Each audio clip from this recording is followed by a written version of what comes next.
Now we're back and better than ever after a couple days that we were able to run some very good, I thought, very good interviews with Jason Licht, talking about the 50-year anniversary, talking about sort of his run there with the Buccaneers. And, the Rays, of course, have done a lot since we've been together, Steve. So let's start with the Jason Licht conversation that I had.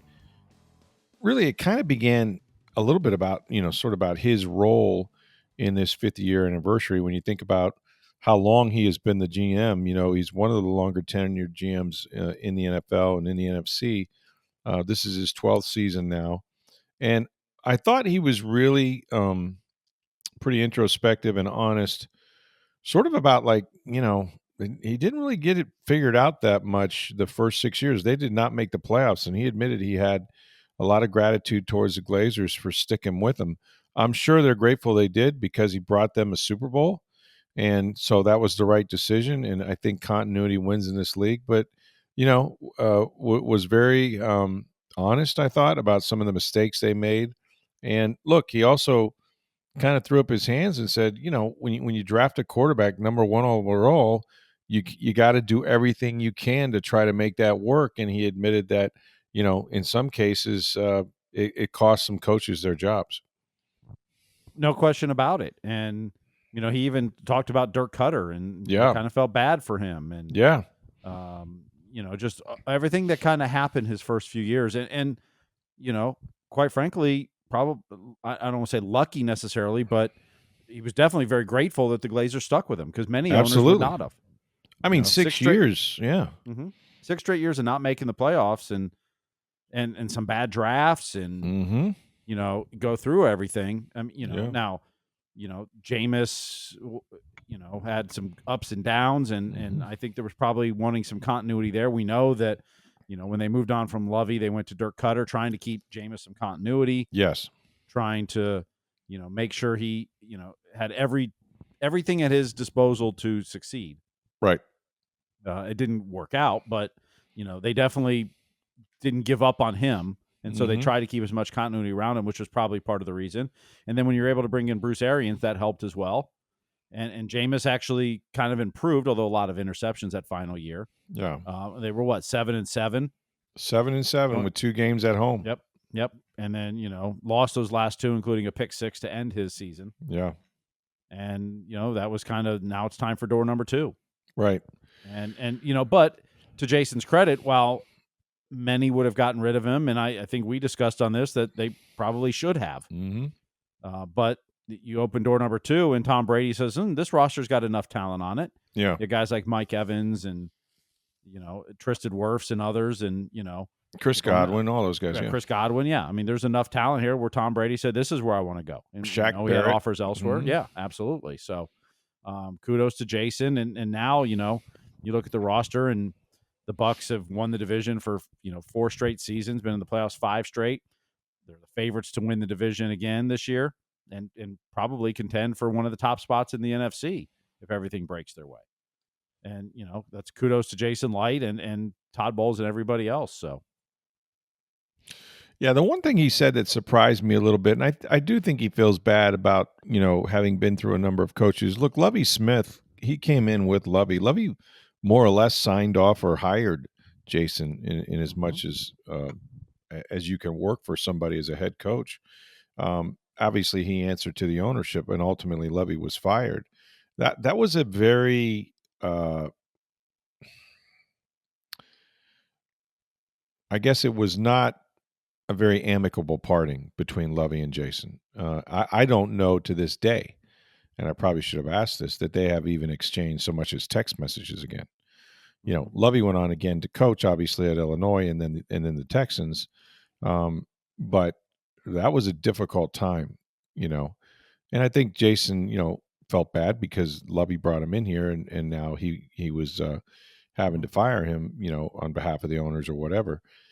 But then he talked about Dirk, and that was interesting. I didn't expect him to say that, he felt bad for Dirk, and that, if Dirk had, say, Tom Brady, he might have won a Super Bowl. It's like, wow, but Dirk got the job because they were trying something else they didn't want to pull the ripcord on Jameis, and they thought the best chance he would have would be to, maintain the same offensive coordinator, offensive system, let him grow in that system. And it didn't work out, obviously. I mean, Jameis was his own worst enemy in some ways. He had the 3-game suspension by the NFL in Dirk's final year. And, the first year Dirk was there, they went 9-7. They went 9-7, and then, you know, then you had the suspension and whatnot, and Ryan Fitzpatrick played well for a while. It kind of went back and forth with quarterbacks, but again, no one could coach the interceptions out of him. And then, Bruce did some nice things, and, Jameis threw for 5,000 yards, for God's sakes, and 33 touchdowns. But he could not, prevent turning the ball over. In fact, he did it more than anybody in the history of the NFL with the 30 interceptions. So that was the end of it. Bruce coming here too was it was a little bit of a long shot. Everything kind of just fell into place. I know that Jason had a relationship with Bruce from having worked with the Cardinals with him, but Bruce was retired, and you got to go back to why he left Arizona. It was because of his health. He was having some issues, had cancer. I think his wife at one point was like, "Yeah, you're not going to continue to do this, or I'm going to lose you," and so he did not coach one year, and he was working for CBS. And he's told me, he goes, that was almost harder than coaching because I was going somewhere every week. But the channels kind of got through to Jason. I think he actually said something about the Cleveland job. Somebody asked him about Cleveland, and he said something like, "Well, if they asked me, I would listen," and that kind of piqued Jason's ears. And so they made that happen. And again, one of the reasons why Bruce made sense was this one last chance, the 5th-year option, to see if the quarterback whisperer could actually get through to Jameis. And some ways he did, some ways he didn't. But in any case, he was gone. And then Brady comes in. And, of course, the whole world changes. But they don't get Tom Brady unless they had gotten better with the draft, unless Jason and John Spytek and Mike Greenberg and those guys had figured that out. And what Jason always says is, we drafted good players, but we needed to draft better. We didn't do better, draft better people.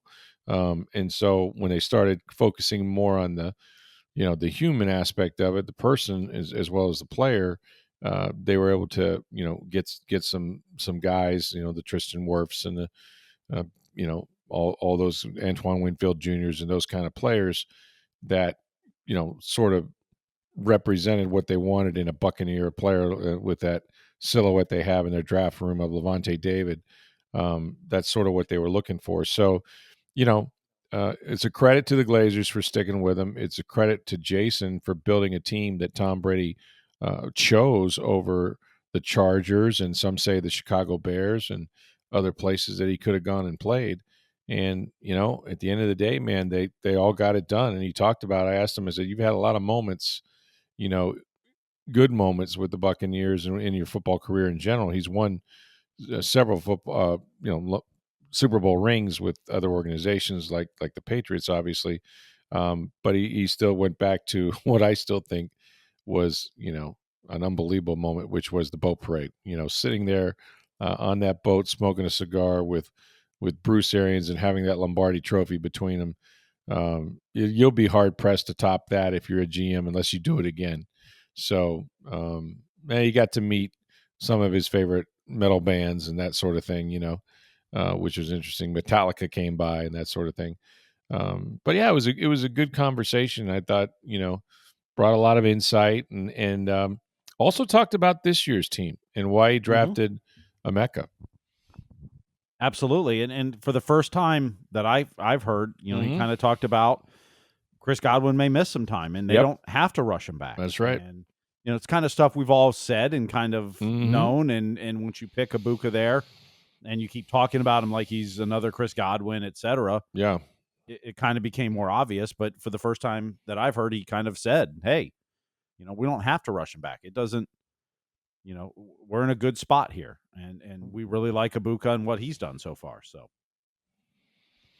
yeah, I think That was interesting because I don't know if he said this or I said it when we were talking, but basically agreed that, with Chris, you almost have to hold him back. You know what I mean? That obviously he's going to get himself ready, do everything he can to play. Mm-hmm. But, do you want him to go out there? You want to give him a little extra time to be even more healed up and effective when he does play, than to just target the season opener at Atlanta. And with Emeka and Abuka, you don't really have to force him out there, or speed up or accelerate the timetable even a day, because you have a really quality young receiver that can play that slot position. I'm telling you, I was asked this on the TV thing that I do on Monday nights with Spectrum Sports. It was sort of like the two biggest moves, or give me two examples of moves that you really think are going to pay off for the Bucs, from the off season. And if the Bucs are right, and they'd have to be right about both of these, but if the Bucs are right, the two biggest moves have to be Hassan Reddick still having plenty in the tank, being motivated, coming off that down year when he got traded from Philly to the Jets, and what he can bring as an edge rusher, as a game wrecker, what he will do for Yaya Diaby and Kalijah Kancey and those guys inside. If he can return to that guy that had 50 and a half sacks between like 2020 to 24, then they've really got something. And the other one is Emeka Buka, because they did not, receiver was not at the top of their need list. It just wasn't. And they had to fix the defense. They had lots of holes on that side of the ball, but they felt this player, regardless of position, was the cleanest guy that was there. And oh, by the way, they don't know what Godwin's status is going to be week one, or week two. And so, here was a chance to add to sort of what you had with Mike Evans and Jalen McMillan, because they know that, when Godwin and Evans were out last year, they went 0-4. And so you couldn't have that. But I think it was more about the person and the player. And look, he's a stud. I mean, one of the things that will surprise me to no end is that if Abuka goes out there and isn't impactful right away, like, I don't think you're going to have to wait, right? If he's in the lineup week one, I think you'll see him make plays week one. Like, I think he's that kind of talent. I think that Mayfield will have no trouble, you know, throwing to him, because he's going to always be in the right spot. I think you can use him at all three or four positions at receiver. And so, um, I'm confident that this guy is a player. I haven't been this confident since, I don't know, Warwick Dunn, like somebody that you just kind of knew was going to hit it. So, that's almost feels like I'm not so sure about what they're going to get from Reddick. I think it's going to be really good stuff. I think he's really motivated, and he obviously was an elite pass rusher, and guys, he's going to make maybe 12 or 14 million, and guys in his sort of category before he was traded were making, they're now making 30 million a year. So he's got a lot of money at stake. He is 30 years old. That's not in his favor necessarily. But yeah, those two guys are going to be huge. And for Jason to go ahead and he kind of thought he went into good detail explaining sort of why they went that direction, because it's obvious that their bigger needs were on defense. Well, and to that end, most of the comments we got on Jason's interview were very positive. Yeah. But David brought up some points on YouTube. He commented. Yep. Says Jason Licht just missed a big window of opportunity this year. We failed to improve various groups such as safeties, middle linebacker, edge rusher, and defensive line. This year was the last chance to get Evans, Levante David all playing together. In the next couple of years, we'll have to re-sign Evans, Gedeke, Mayfield, Diaby, Cansey, Vea, McCollum, and it will get expensive, and we won't be able to keep them all together. 2025 was the perfect year for a big push before Baker's new contract, Cansey's new contract, etc. Our Super Bowl window is closed unless many players take extremely friendly deals.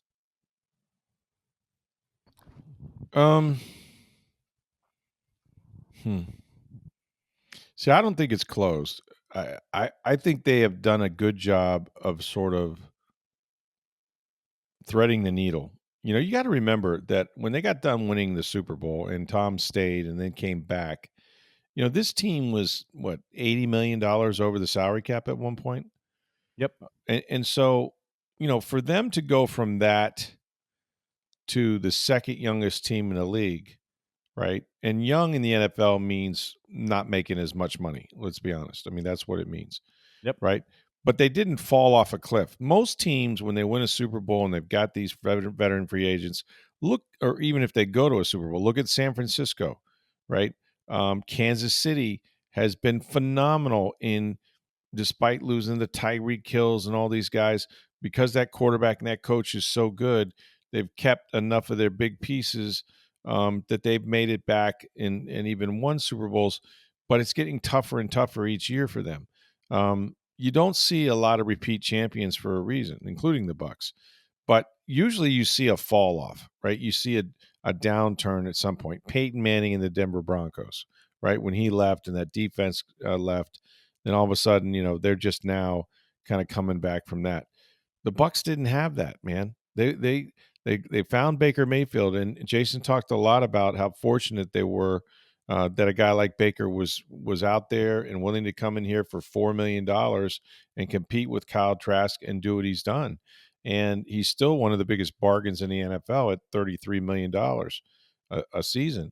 So I think what they've done is put Mike Evans and Levante David and some of those guys back into a position quicker than normal to win a Super Bowl. Look, I don't think Levante resigns for a year. I don't think, a couple of years ago, Mike resigns for 2 years, and this is the last year of his contract, unless he sees that they got a chance to win it all. Like, those guys aren't playing now for Pro Bowls. Maybe Mike, certainly the record meant a lot to him to tie Jerry Rice. It'll mean a lot to him if he breaks it this year, if he gets another 1,000. But he's really always been about winning. And what all these guys want, at the end of their careers now is a Super Bowl ring. And I think they've done a remarkable job of putting a team on the field that can get there. I don't know if they're going to win it. I think they feel like they can get to an NFC Championship game, and you'll take your chances for 60 minutes. That's not unrealistic, but you can't make mistakes like they did against Washington. Look, if they beat Washington, the Commanders went all the way to the championship game, and Bucs maybe could have done the same thing. It wasn't as if they got run off the field by Jaden Daniels. I mean, they were right there. They had a chance to take a big lead, and had some mistakes and some turnovers and things that just cost them the game. So I go the other way. I look at it and I go, no, I think they've managed to not only keep these guys but also give them a chance to get back to the big game. That's the way I see it. Well, the other thing too to remember is that one, the salary cap in the NFL is an accounting principle. True. Like, you can go over it. Mm-hmm. You defer money, et cetera. I mean, the Saints have been doing it for what, a decade and a half now? Oh God, yeah. And still haven't paid the bill. The Bucs decided to pay the bill a few years ago, which means they have more flexibility to do that in the future. The other part is the salary cap goes up about $25 million a year at this point. So what the salary cap is this year, yes, you're going to have some new contracts come up, but next year it's going to go up again. In the NFL, the amount of money coming in the NFL ain't stopping anytime soon. Right. So, as long as you have the quarterback and the coach and some of the key pieces around, like, you can make it work. Do I think they did enough to upgrade the defense? As long as the offense continues to produce the way it is, I think the defense is better. They average 29 points a game last season. If your defense improves, maybe you only need to average 24, 25. Or if you score 29 a game, you'll be better anyway. It's not about going 17-0. You'd like to be at the 13 win mark, maybe have a shot at the bye, but get home field for the first couple rounds. Yeah. You're in a weak division still. Predominantly, I think Atlanta is going to be a tough out. Look, they lost to him twice last year Sure. with Kirk Cousins, and I think they have a better quarterback this year. Yeah, I think Atlanta's a tough out. I think Carolina's going to be better. I think New Orleans has no quarterback. Right. I think they're And their last place aging in the division. defense. Yeah, I think they're last place in the division. I agree. But I think the Bucs are head and shoulders above both Atlanta and Carolina. Now you got to do it on the field. You also have a first place schedule though, and those teams don't. Right. Yeah, that's true. You're playing everybody. The San Franciscos and the Detroits and the Philadelphia. Well, San Francisco wasn't a first place team last year, but no, but everybody's playing San Francisco. You're playing the NFC West this year. So. Well, that's true. Yeah. But the Rams were a team that almost made it to the championship. Again, an NFC West team. But I'm saying everybody in the division plays the I NFC understand West, that. so, Yes. Yeah. But there are first place teams on the schedule. Yep. So exactly. So I don't think the window's closed. I think Buffalo, every team's got to make tough decisions. Yeah. On some players and contracts, and the Bucs have to do that as well. But if Jason Licht keeps drafting the way he is, and if this draft class turns out to be good players again, Abuka and everybody else, that's how even if you lose some veterans to bigger contracts to go elsewhere, you're replenishing within. They haven't had to go out and make major free agent signings. Hassan Reddick's I wouldn't say it's a major signing. I mean, contract wise, it's what, $12 million. Right. Could go up a little bit. Guaranteed, 14 if he does everything. Yeah. So I wish they would have done more to improve the defense as well. I think they're a better team this year than they are last year. Here's what I would say. They really did improve it. I watched the mini camps. I watched the OTAs, and the story of the offseason was that the defense was giving the offense plenty of fits.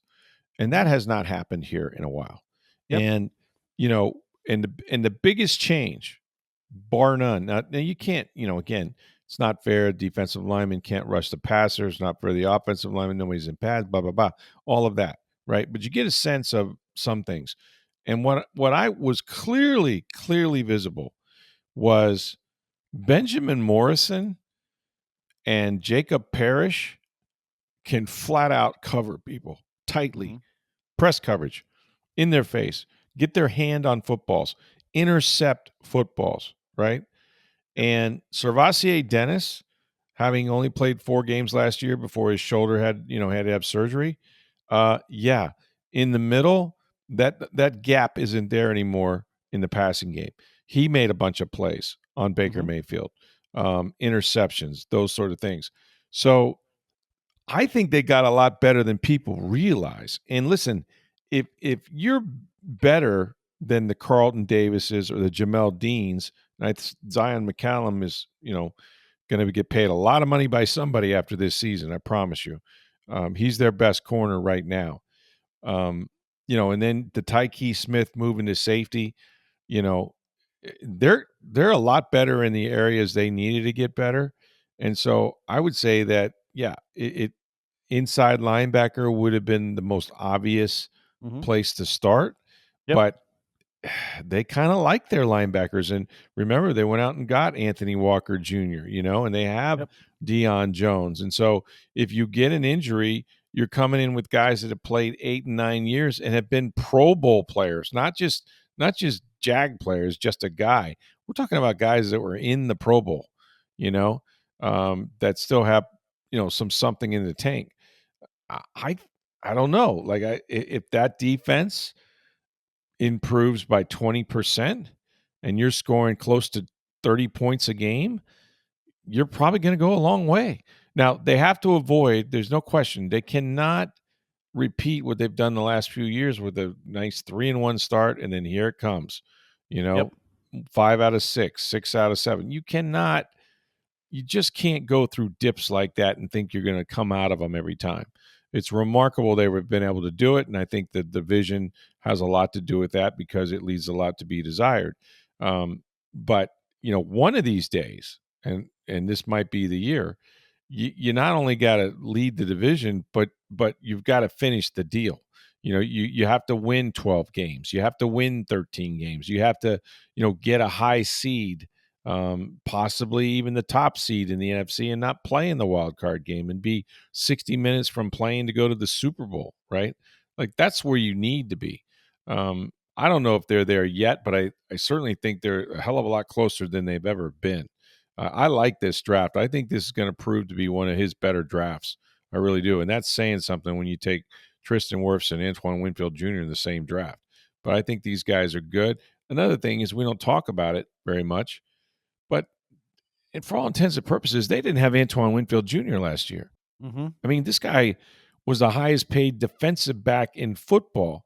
And he came out in week 1 and hurt his foot and was never the same. And then he hurt his knee on top of it. And he played 9 games. And when he did play, I remember one play he made. It was in New Orleans where he scooped a fumble and ran it in for a touchdown. And, the year before, he made every play, right? Every play. And in the Super Bowl season, he made a ton of plays. But last year was not his year. And, he is a serious guy who has a lot of pride, who knows what he should be able to do on the football field. And now it's going to be about staying healthy. But if Antoine Winfield Jr. turns back into Antoine Winfield Jr., oh boy, like your defense is going to be really, really improved. So, I tend to think it's going to be surprising how well they play. I think you've got some guys on that side of the ball. I think people are sort of overlooking it because the first pick wasn't a defensive player. Well, we missed a lot of Rays victories while we were away. We'll talk about that here in just a second. But get on down to Breitling Boutique and International Plaza Mall. The Breitling company's been making beautiful Swiss watches now for over 140 years. They've been in International Plaza for more than 5 years. Now, if you're familiar with the mall, you go to the center of the mall, second floor. Go in there, enjoy the beautiful customer service. These folks are used to dealing with all kinds of celebrities, professional athletes, Buccaneers players. You're likely to see one or two of those if you hang out long enough. And find out about their beautiful watches. They have the chronomats and the Navitimers for men, and also watches for your wife or your girlfriend. These are sports watches. They're durable if your wife or girlfriend is on the go like mine is, and they look absolutely beautiful. All kinds of different colored wristbands to choose from. It's Breitling Boutique, and right now, while supplies last, I should say, the NFL has 32 teams, and Breitling Boutique has 32 team watches in the chronomats that are, the face of the watch is the color of the team. The logo is part of that as well. If you go on to TampaBay.com, you're likely to see the Bucs team watch right there on our website. But I'm telling you, folks, this is a collector's item. You're going to love it. And if you just go there, you're going to walk out regardless with the best timepiece you've ever owned. Breitling Boutique, International Plaza Mall. Make sure you tell them that you heard about it right here on Sports Day Tampa Bay. So while we were away for, I don't know, maybe the weekend, the Rays have continued to play, I think, their best baseball of the season. I saw a stat the other day where they won 20, what was it, 20? They were 22-8 in their last 22 out of 30. That was it. Yep. 22-8. And the last time that they had a mark like that for a 30-game stretch was the year that, remember, they had that 13-0 start and they won 99 games that season. So that's certainly an unbelievable record for a 30-game stretch at any point in the season for any major league team. But that's how good they are. But it's, what's been surprising to me, Steve, is to see this offense just be, it almost is routine at times for them to score 7-8 runs a game, sometimes 12. Like, they're bashing people at times, and the pitching has remained as consistent as any staff in the majors, especially with the starters going deep into games. Bullpen has been pretty damn good. They play tremendous defense, and not for nothing, but Junior Caminero, yeah, young stud superstar. He's on his way to hitting over 40 home runs this year and driving in well over 100. I mean, this cat, and you know what I like about him? And I know we did this thing a couple, I don't know, weeks ago or a week ago or so, talked about how he was leading the majors and hitting into double plays. Yep. I've decided, because we looked at that record, and most of the guys that he's chasing are in the Hall of Fame or headed there. But I've decided that's the best thing I can say about him. Not that he hits into double plays, but that this guy, for all the power he has shown, and he has unbelievable bat speed, some of the best hardest hit balls in baseball are coming off Junior Camaro's bat. He doesn't strike out a lot. He makes contact. He gives himself a chance to all fields every time up there. Is he likely to roll into a double play, every now and again, or more so than that? Absolutely, he is. But I'm okay with that because he hits it so often, and he's got power to all fields. And the dude, I mean, if he was a rookie, he'd be up for Rookie of the Year. Now, he has too many games for that, but I think he should be an all-star. I know he's like fourth or fifth at third base in the voting. I would love to see him, and he said he would do this if he makes the all-star team. He said he would volunteer to compete in the home run derby. I would love to see Junior Caminero in the home run derby. I think based on that alone, baseball may just take him to put him in the home run derby. Exactly. I think they want to see the show he might put on. Oh my God! From hitting home runs, but also just his energy in that. I think I saw a stat where age 21 seasons and younger players to have 19 home runs, 50 RBIs in your first 73 games. You want to know what the list is? Caminero, Pujols, and A-Rod. Are those other two guys any good? Yes. I mean, seriously, when you start putting you're the roll call that has Pujols and Alex Rodriguez, I mean, come on, what are we talking about here? I mean, it's stupid, right? Like I mean, he's that guy. Like I've already seen enough. I've watched enough baseball. What could trip him up? Well, I don't know. Something off the field. I mean, you'd like his defense to improve, and I think it will over time. I think it will. I don't think he's ever going to be a Gold Glove guy. That's a good point. You don't need him to be. You don't need him to be. But no, it does need to get better than it is now. He's going to drive in way more than he lets in. Let's put it that way. But it can improve, and I think it will. Look, I've seen him. The one thing I'll say about those guys on defense this year, and Caminero included, they don't miss any infield. I mean, Kevin Cash is ripping balls at them every afternoon until about 3:30. I mean, those guys are all out there working. They work on it. And frankly, This is one of the better defensive teams that they've had in quite a while. No question about it.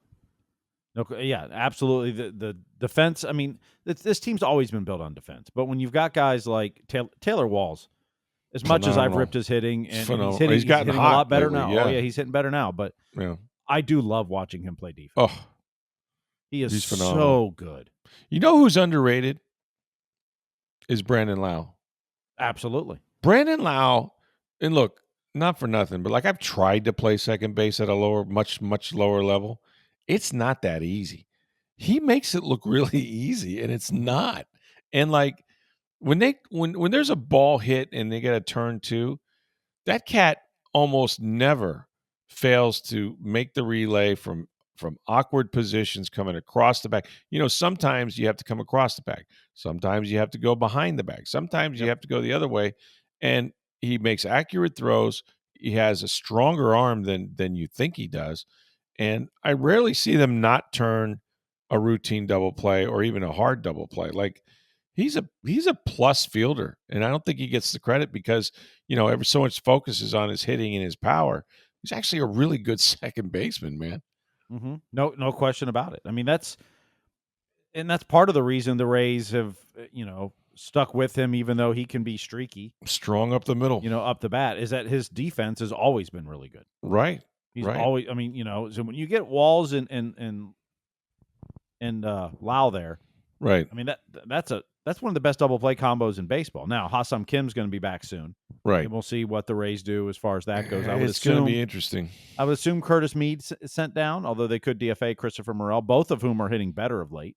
See, I tend to think that Walls is going to find his way in the lineup more often than not. I think he'll still play some shortstop. He'll play third. And if he has to, he can play a little second. I mean, So basically, I think what will happen is Ha-Seong Kim will probably get 2 days a week off at short. Right. To start. Right. Lau will get a day off and Caminero a day off. There's 4 days a week Taylor's playing. Right.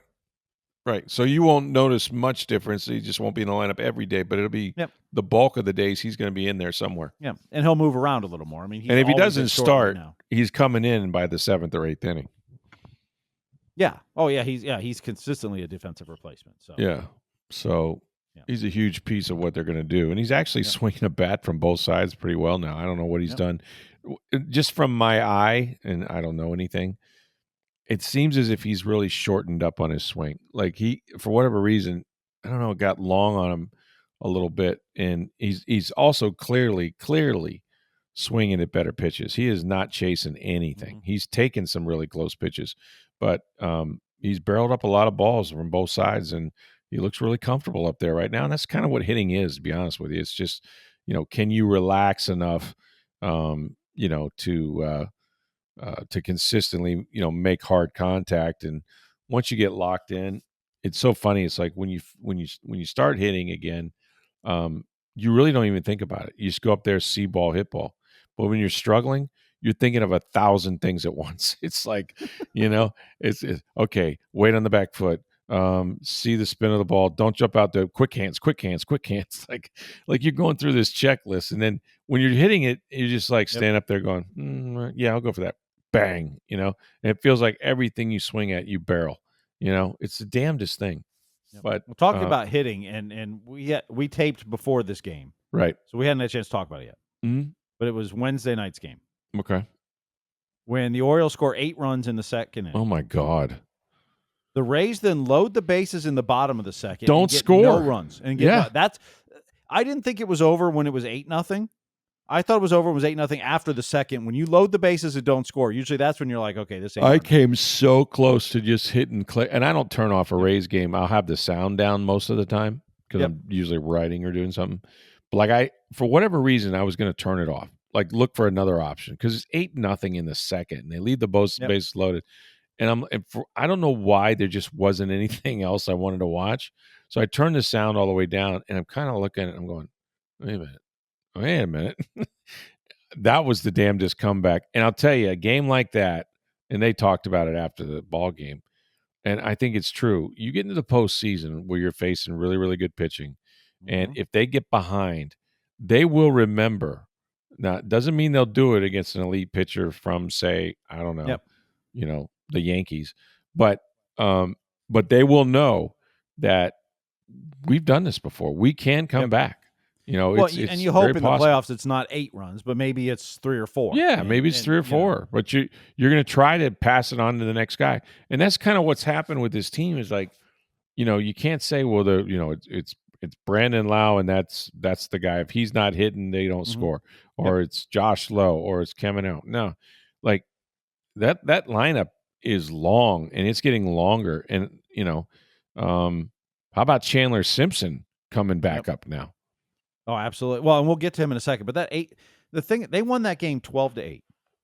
They could have won it 20-8. Oh, they left guys all over the place. They left so many guys on and so many opportunities, and they ran themselves out. We talked last week even about how the Rays base running this year has been fantastic, and all the errors and Brady Williams made an awful send. Oh, when it was tie game I think it was the 7th inning or maybe it was 8th. Yeah, I don't remember which inning, but that was an awful send. Yeah, sending a Ronda.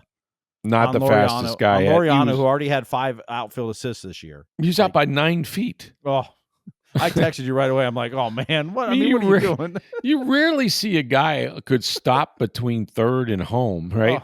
Because he's out by so much. It was just like, whoa. Yeah, Brady Williams, he got a little out ahead of himself there. Yep, and then Caballero was stealing no matter what, even though everybody in the world knew they were going to pitch out there. It was so obvious. Oh, yeah. And they pitched out and got him. But the Rays still the next inning came back and scored more. And they didn't stop, man. And kudos to the bullpen because the Orioles score 8 runs in the second inning. Right. And they're up 8-0.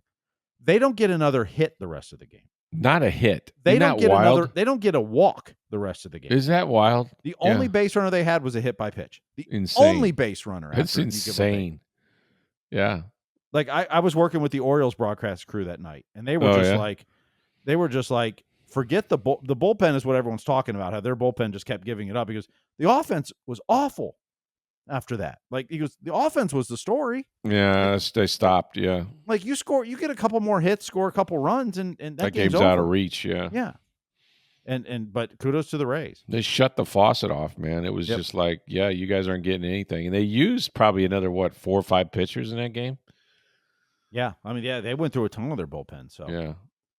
to the point where they had to bring a guy up, I think, the next day. And then the next night, Hunter Biggie's injury. Oh, my God. Oh, God, that was scary. Yeah, I couldn't really tell, like, where he obviously got facial fracture. He got hit in the face. Yep. I don't know. Maybe you could tell me if this is true. Are the dugouts? I know there's no foul territory at Steinbrenner, right? Yep. Yeah, they're Compared pretty to- close. They're really but close. Are they And a he hit little at closer? 105 off the bat. Are they a little closer than they were at the Trop, say? Yes. Okay. That's what Yeah, I figured. and he hit at 105 off the bat. Oh, he had no reaction time at all. Yeah, and I'm not sure Biggie was looking directly I don't at think it he or was not. looking at it. I really don't think he saw it. I Yeah, think yeah. I think it just bit him before he could do anything. Yep. And they're very, very fortunate it wasn't more serious. Although I'm sure he finds it to be very serious. I mean, Well, but it could have been a lot worse. yeah. There was no brain injuries, let's say. But that was, that was scary. His mom and dad had to fly in on the red eye from California. Like, Yep. You never like to see that. McClanahan got hit by a line drive in the dugout too this year. Mm-hmm. But there was no damage there. I'll tell you, different circumstance, but I've seen a guy get his face broken with a baseball, and unfortunately, it was the dumbest thing I've ever seen in my life. It was we were playing junior college, and this guy was throwing batting practice without a screen. And you never throw batting practice without a screen, not to a bunch of 19, 20-year-olds. And for whatever reason, he was one of our pitchers. I'm not saying he was, our top 3, but he was probably one of our top 5. And it was between starts, and he's out there just tossing balls up there. And I looked up, and all of a sudden I heard whack whack, and the guy he hit him right in the face, went down like a heap. And do you know, because he was a pitcher, had to have, broke his orbital bone, broke his face, basically, a lot of fractures. He was never the same on the mound again. Now, he was throwing batting practice. He wasn't trying to get guys out. He wasn't throwing breaking balls or sliders, but you could see it, like physically, like mentally, his whole delivery changed. He would throw the ball, and no sooner would it leave his hand that he was recoiling, like Yep. the ball was coming right back through the middle.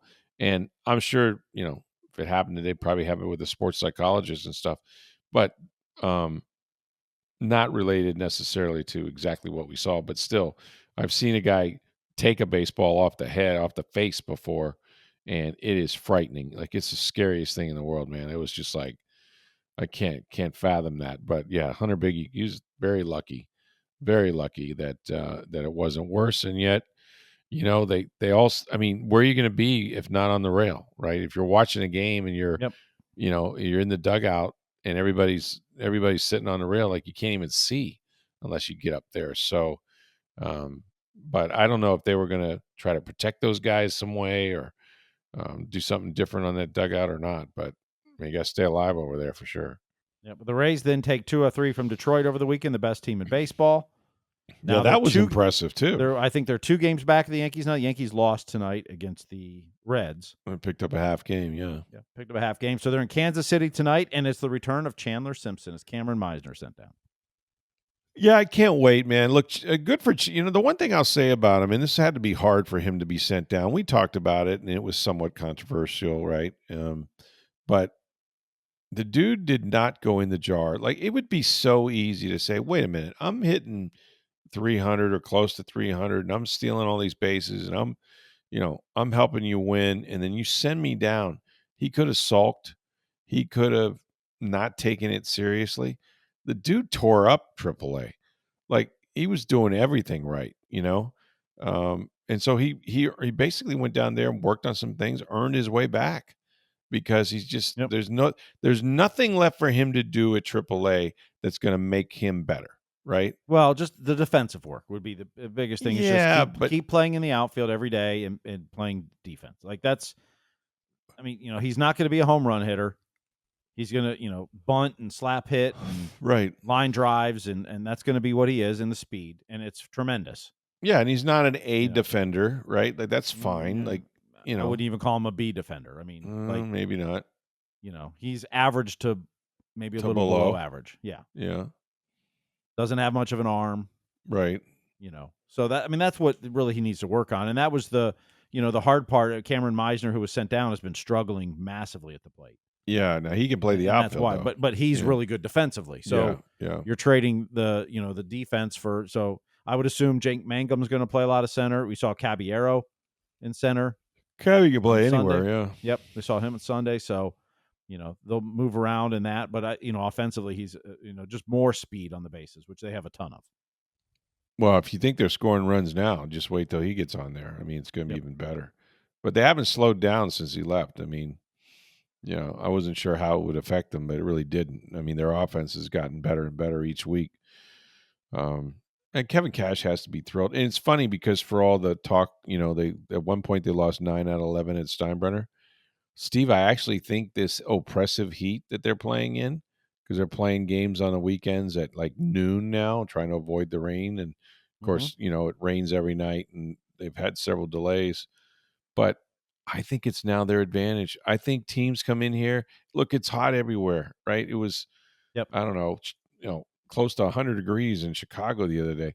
But, and I know it was over 100 in Colorado. But, you know, if you're not prepared for the humidity, and who is, uh, and the sun beating down on you, I think what happens is these guys are they're kind of used to it. They're like, okay, so my shirt gets soaked and I have to change it between innings or whatnot. They've learned to deal with it, and these other teams, I think it's affecting them a little bit. I mean, Yep. I don't know this for sure. It's hard to prove, it's hard to quantify, but I actually think they have managed to take a disadvantage and turn it into an advantage. I think they now clearly like playing in Steinbrenner, and it's no longer one of those things that we're going to ask people about. So I told you I worked with the Orioles announcers during that series, and they were talking about how their pitchers, particularly, but even the players, looked gassed. Yeah, Were of I mean, course. sweating through their jerseys. Oh Were yeah, like oh, they yeah. were talking about it. And I know your guy Ryan Pepio seems to be getting a lot of the day games. He was actually talking about that in the post game the other day. How he just seems to draw the day games all the time, which is really hot. But Yeah. he said, "Look, we got air conditioning back in the tunnel. I Uh-huh. change the jerseys a lot. Like, we got plenty of jerseys. I change them. Yeah. I'm learning how to deal with this." But One guy I heard, and I don't know which pitcher it was. I don't think it was Pepe. The first, I guess, when he went out there in one of those awful days, he chose not to change because baseball players are so superstitious, yep, right? Like if you're throwing a shutout or something, or you're pitching really efficiently, the last thing you're going to do is like, hey, let me change undershirts here, because if you go back out there and you start getting tagged, you'd be like, what an idiot! Why would I change anything? That was stupid. So for the most part, I think guys are like, I'll just suck it up.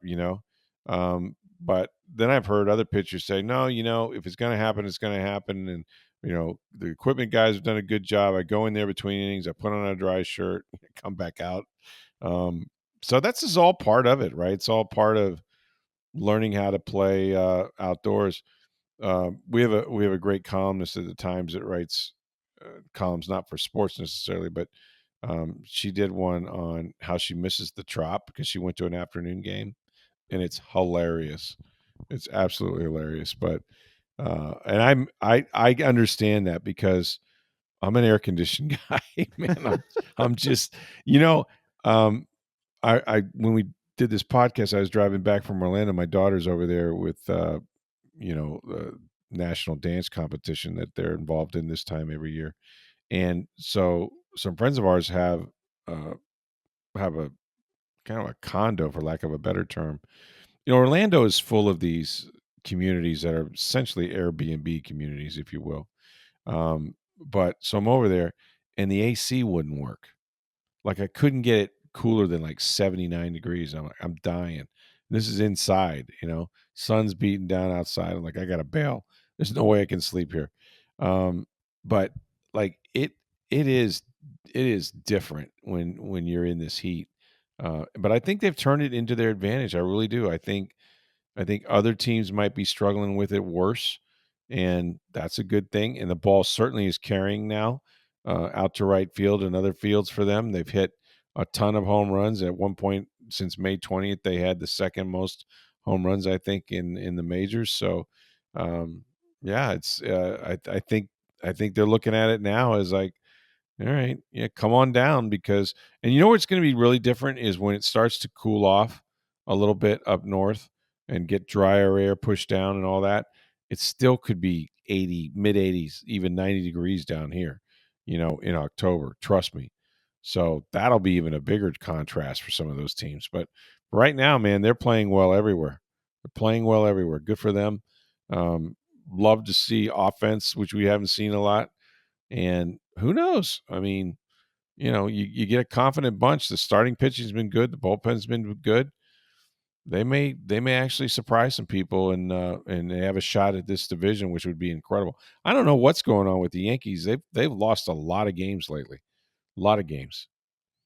They have, but they're still 2 games up on the Rays. So they're, Yeah. I mean, that's one of the reasons you get off to a hot start, so you can, So you can weather absorb some of that. Yeah. and weather some bad stretches. And Yeah.